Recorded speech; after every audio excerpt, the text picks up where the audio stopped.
हर हर महादेव दोस्तों, सबसे पहले आप सभी को सावन माह और हरियाली तीज की हार्दिक शुभकामनाएं। तो दोस्तों, आज है 7 अगस्त। तो आज है हरियाली तीज, जो कि सावन माह में आती है और बड़ी ही धूमधाम से हिंदू धर्म में ये पर्व मनाया जाता है। इसमें सुहागिन महिलाएं और कुंवारी लड़कियां भी व्रत रखती हैं। तो आज मैं आपके सामने हरियाली तीज व्रत कथा लेके आई हूँ। अगर आपको मेरी आज की हरियाली तीज व्रत कथा अच्छी लगे तो कमेंट बॉक्स में ज़रूर बताना, और मेरे चैनल पे जो भी पहली बार आएगा चैनल को सब्सक्राइब, लाइक, शेयर के साथ बेल आइकन जरूर प्रेस कर देना, जिससे कि आने वाली वीडियो का नोटिफिकेशन सबसे पहले आप लोगों तक पहुंच सके। हरियाली तीज व्रत। हरियाली तीज के दिन अगर सुहागिन महिलाएं और कुंवारी लड़कियां व्रत रखती है तो इस व्रत कथा को जरूर सुने या पढ़ें, क्योंकि इस व्रत कथा के पढ़ने से लोगों की सभी मनोकामनाएं पूरी होती है और घर में खुशहाली बनी रहती है। इसके अलावा जीवन में आने वाली विपत्तियों से छुटकारा मिलता है। हिंदू धर्म में हरियाली तीज के दिन एक और जहाँ विवाहित महिलाएं अपनी पति की लंबी आयु के लिए व्रत रखती हैं, तो वहीं कुंवारी लड़कियां मनचाहा वर पाने की इच्छा से हरियाली तीज का व्रत करती हैं और विधि विधान से भगवान शिव और माता पार्वती का पूजा अर्चना करती हैं। इस दिन सभी सुहागिन महिलाएं 16 श्रृंगार भी करती हैं। इस साल हरियाली तीज का व्रत 7 अगस्त दिन बुधवार को रखा जा रहा है। नवविवाहित स्त्रियों के लिए हरियाली तीज का पर्व अत्यंत विशेष माना गया है। पंचांग के अनुसार सावन माह के शुक्ल पक्ष की तृतीया तिथि 6 अगस्त को रात 7:52 पर होगी और अगले दिन यानी 7 अगस्त दिन बुधवार को रात 10:05 पर समाप्त होगी।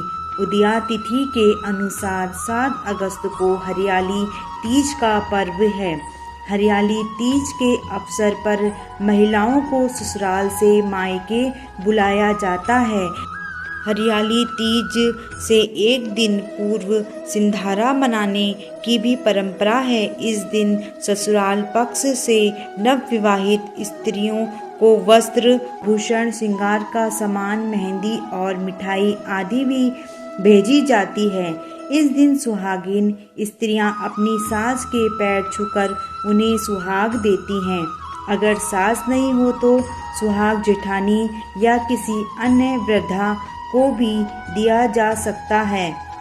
हरियाली तीज के दिन इस व्रत कथा को जरूर सुने, क्योंकि इस व्रत कथा के बिना हरियाली तीज का व्रत पूरा नहीं माना जाता है। हरियाली तीज व्रत कथा। पौराणिक कथा के अनुसार माता पार्वती ने भगवान शिव को पति के रूप में पाने के लिए कठोर तप किया था। इसी कड़ी तपस्या से माता पार्वती ने भगवान शिव को पति के रूप में प्राप्त किया।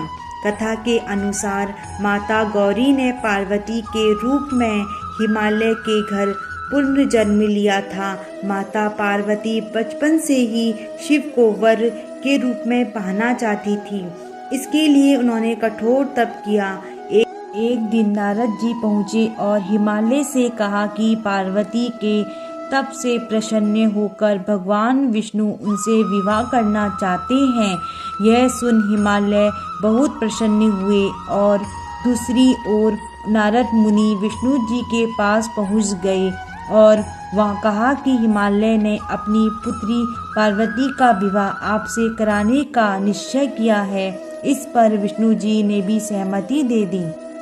नारद इसके बाद माता पार्वती के पास पहुंच गए और बताया कि पिता हिमालय ने उनका विवाह विष्णु से तय कर दिया है। यह सुन पार्वती बहुत निराश हुई और पिता से नजरें बचाकर सखियों के साथ एकांत स्थान पर चली गई।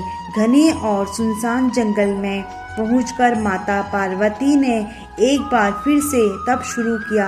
उन्होंने रेत से शिवलिंग का निर्माण किया और उपवास करते हुए पूजन शुरू किया। भगवान शिव इस तप से प्रसन्न हुए और मनोकामना पूरी करने का वचन दिया। इस बीच माता पार्वती के पिता पर्वतराज हिमालय भी वहां पहुंच गए। वह सत्य बात जानकर माता पार्वती की शादी भगवान शिव से कराने के लिए राजी हो गए। शिव इस कथा में बताते हैं कि बाद में विधि विधान के साथ उनका पार्वती के साथ विवाह हुआ। शिव कहते हैं, पार्वती, तुमने जो कठोर व्रत किया था उसी के फलस्वरूप हमारा विवाह हो सका।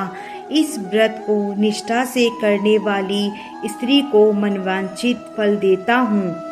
पूर्व जन्म के बारे में कराया याद।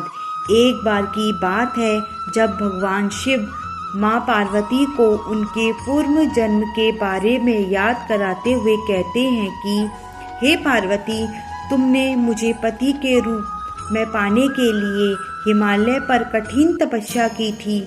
यहाँ तक कि तुमने अन्न और जल के साथ साथ सर्दी, गर्मी, बरसात जैसी सभी ऋतुओं में बहुत कष्ट सहा है। तुम्हारी तपस्या देखकर तुम्हारे पिताजी पर्वतराज बहुत दुखी हुए थे। तब एक दिन नारद मुनि तुम्हारे घर आए और उन्होंने तुम्हारे पिताजी से कहा कि मैं भगवान श्री हरि विष्णु के भेजने पर यहाँ आया हूँ। विष्णु जी आपकी पुत्री की तपस्या से बेहद प्रसन्न हुए हैं और वह उनके साथ विवाह करना चाहते हैं। तब नारद मुनि की बात सुनकर तुम्हारे पिताजी अत्यंत प्रसन्न हुए और उन्होंने नारद जी से कहा कि वह विवाह के प्रस्ताव को स्वीकार करते हैं।